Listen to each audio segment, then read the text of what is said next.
So, are you retired, but somehow you always feel like you're on call? Hey, Dad, you're retired. You got time? Can you take care of this? If that sounds familiar, this video might be for you.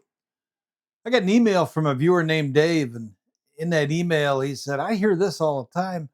Oh, you're retired, Dad. You've got nothing to do. Can you take care of this for me? And then he asked me, how do you respond to something like that? So, today I want to talk about being retired but feeling like you're the one always on call, and why it's okay to say no, even to the people you love.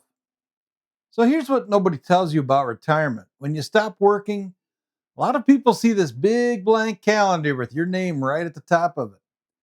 Hey, you're retired. Can you watch the kids today? Can you wait for the plumber? Can you run this errand for me? Can you drive me to this appointment? And all these are good things and valid requests. I mean, we want to help. We love our kids and our grandkids, but quietly something else can show up, a little bit of guilt, a little bit of resentment, because retirement was supposed to be time for your life, your rest, your hobbies, your marriage, your health. So, what do you do when you feel like you're always on call in retirement? So, most of us don't decide this on purpose. We kind of drift into it. You say yes once because you're free that day. And you say yes again because they've had a rough week. You say yes again because you do love those grandkids. And then one day you realize your retirement schedule doesn't really feel like your schedule anymore. Other people are penciling themselves into your time, and you feel a little taken for granted. You feel tired. You get yourself thinking, wait, is this what retirement is now? I'm the backup plan for everything? And if we don't notice it, that always on call feeling can quietly choke out the parts of retirement that were supposed to bring you life.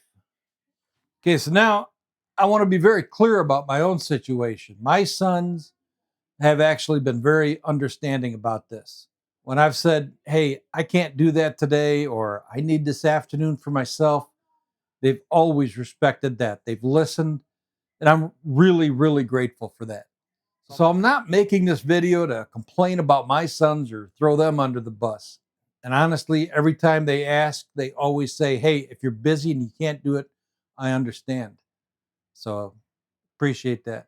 On the other hand, I've read your emails and the comments on a lot of your videos, and I know that for a lot of you, it's a totally different situation. And some of you might say yes because you're scared of what'll happen if you say no. You're afraid it might start a fight, or you're afraid you'll hear, well, must be nice to be retired while we have to work. Be you're afraid you'll see less of your grandkids. That's a bad situation to be in. So, if that's you, consider this: needing a boundary does not make you a bad parent or a grandparent. It doesn't mean you're selfish. It just means you're human. You have limits. Your body gets tired, your mind needs a rest, and you still have a life of your own that matters, even in retirement. So you may feel like you're always on call, but it's okay to say no sometimes. So before we talk about how to say no, it helps to understand why they keep asking. Most of the time, your kids and grandkids aren't trying to take advantage of you, they're just overwhelmed. Jobs, school activities, bills, constant pressure. In their mind, they see you as capable, reliable, trustworthy, and not working anymore. So they think mom or dad's retired. They've got time. They love the kids. Perfect. They don't see your invisible schedule, your doctor's appointments, maybe projects you're working on. They don't see your low energy days, nights you didn't get a good night's sleep. The reality that everything takes a bit more out of us as we age. They aren't villains. They're not just seeing the full picture. And so part of our role now is to gently teach them that picture. So let's get practical. What do you actually say when you don't want to be on call, but you don't want to blow everything up? So here's a couple ideas for some phrases you might try. The first one is a kind of a soft no. Maybe say something like, "Hey, I'd love to help, but not today. I've got some things I need to take care of." Or There's like a yes with limits. You could say, hey, I can watch the kids, but only until 2 o'clock. After that, I need some time for myself. And be honest about your energy.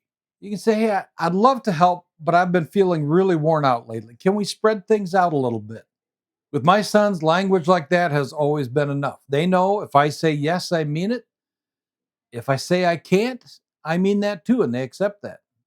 But what if your family doesn't accept that so easily? You might hear, oh, must be nice to be retired. Oh, you've got nothing else going on. Or maybe the worst one, we don't have anyone else to ask. That hurts. In those moments, you may need something firmer, but still calm. I know it's stressful. I'm not saying never. I'm just saying I can't do it today. Or you might say, I want to stay healthy enough to keep helping long term. That means I have to listen to my limits, even when it's inconvenient. Or you might say, hey, I love you. I love the grandkids, but I'm starting to feel really worn out and I don't want that to turn into resentment. Can we figure out a better balance? That way, you're not attacking them, you're naming your reality. And remember the words on the thumbnail, it's okay to say no. That includes saying no to guilt. So, one last way of looking at this, your role has changed in retirement. You're not the on call emergency backup for every problem anymore. You're a partner in the family, not the family's personal assistant. Sometimes that means one slightly uncomfortable conversation now to avoid years of quiet resentment later. Something like, hey, can I share something with you? Now that I'm retired, I'm trying to build some routines for my health and sanity. I want to help you and the kids, but I can't be on call all the time. Could we plan things out a bit more so it works out for all of us? Because you're retired, but you don't want to always be on call. That's a healthy adult way to live in this new season of your life. So let me leave you with this. You're more than free childcare. You're more than an unpaid Uber driver. You are more than a person who has nothing else to do. You're a whole person. You've lived a whole life. You still have dreams, projects, and quiet mornings that matter, even in retirement. When you honor that, you're not just caring for yourself, you're protecting your relationship with your kids and your grandkids so you can show up with a full heart instead of a resentful one. You're retired. You don't have to always be on call, and it's okay to say no. So if you need someone to give you permission, let this be the old Oprah right here telling you you're allowed to say, I love you, but not today. So if this video hit home for you, I'd really like to hear from you in the comments. What's the hardest thing for you to say no to in your family? Leave something in the comments. Other people might really like to see it. It might help them through something they're going through. And if you're an introvert, in addition to all of this, and you're wondering how much energy you're supposed to have, I've got another video all about being an introvert in retirement. I'll link it on the screen up here. So click over there next and we'll keep the conversation going. Thanks for being here. Take good care of yourself. I'm Opa, and I'll see you in the next one.